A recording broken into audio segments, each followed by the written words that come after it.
A new study published in Nature may have finally found a way to help people on Ozempic, Mounjaro, and Retatrutide lose weight while keeping more muscle. And that is interesting because one of the biggest concerns with GLP-1 medications has always been muscle loss. Studies suggest around 30% of the weight lost can come from muscle, and unlike fat, muscle can be much harder to rebuild. You want to lose fat, not muscle, because muscle is the difference between you aging stronger or aging weaker. It's your strength, your mobility, your independence, and a critical metabolic organ that helps you keep the weight off long term. So when I saw this new study, it immediately caught my attention, because if these results hold up, this could become one of the most important developments in obesity medicine since the GLP-1 revolution. But before we get excited, we need to understand exactly what this drug did, what it did not do, and whether it could genuinely become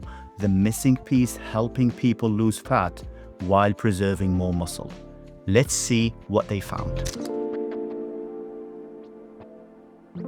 Let's start with the problem. Muscle loss has become one of the biggest talking points around GLP-1 medications. You've probably seen the headlines: people getting thinner but looking weaker, more fragile, more vulnerable.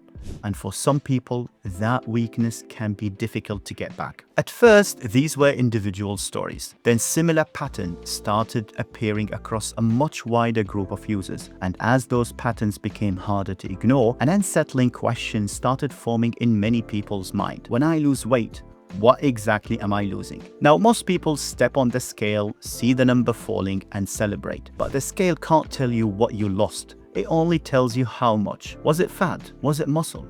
Was it both? Imagine losing 10 kilograms and discovering that around 3 kilograms of that was muscle. Not fat, but muscle. Because that's exactly what research has repeatedly shown across many clinical trials. And that is the dilemma, because what you lose today may shape how strong you are years from now. Muscle loss should not be accepted as a trade-off for weight loss. And that's exactly what this new study set out to challenge. To try to solve the muscle loss problem, researchers turned their attention to myostatin, an important protein involved in muscle breakdown. And that is where the drug Apitegromab came in. Apitegromab is designed to attach to myostatin and block its activity. The hope was simple: allow people to lose weight on GLP-1 medications while preserving more muscle. To test this, researchers ran a 6-month study. People received Mounjaro alone or Mounjaro combined with Apitegromab. And this is where things became more interesting. Both groups lost a similar amount of total weight. So the addition of Apitegromab did not appear to reduce the weight loss. But when researchers looked at what made up that weight loss, they found something important. People taking Apitegromab lost significantly less muscle. They lost a similar amount of weight, but far less of it came from muscle. In fact, lean mass accounted for around 30% of the weight loss in the placebo group, but only around 15% in the Apitegromab group. Overall, participants preserved around 55% more lean mass while achieving a similar amount of weight loss. And that is why this study has generated so much interest, because for the first time, researchers may have found a way to separate fat loss from muscle loss.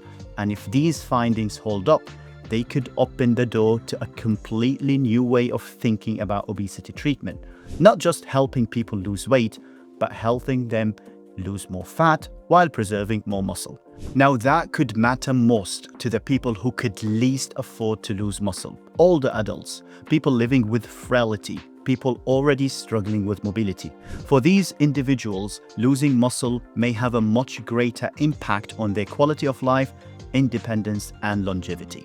Now, having said that, this should never be viewed as a replacement for the things we already know help preserve muscle. The strongest signal you could send to your body is to use your muscles. Resistance training tells your body, keep this muscle, I need it. A muscle also needs raw materials, and that is where adequate protein intake comes in, because protein provides the building blocks that are needed to maintain muscle tissue. So just like many things in medicine, this may eventually become another important tool available to us, but it will never replace the foundations: exercise, protein, and healthy habits. Those remain the cornerstone for preserving muscle during weight loss. Now, obviously, this is still early research, but these findings are genuinely exciting because for years, muscle loss has been viewed as an unavoidable part of weight loss. And this study suggests that may not be true. And if future studies confirm these results, we may be looking at the beginning of an entirely new chapter in obesity medicine. But until then, don't forget the foundations. Use your muscles, challenge them, feed them with enough protein, and give your body a reason to keep them. Because preserving muscle is not just about looking better, it's about staying stronger, staying independent, and protecting your health for the years ahead. If you haven't seen my previous video on muscle protection while taking GLP-1 medications, I would strongly recommend watching that next. You can find the link for that up here. I am Dr. Almerie. Thank you for watching, and I will see you in the next video. Stay informed, stay healthy.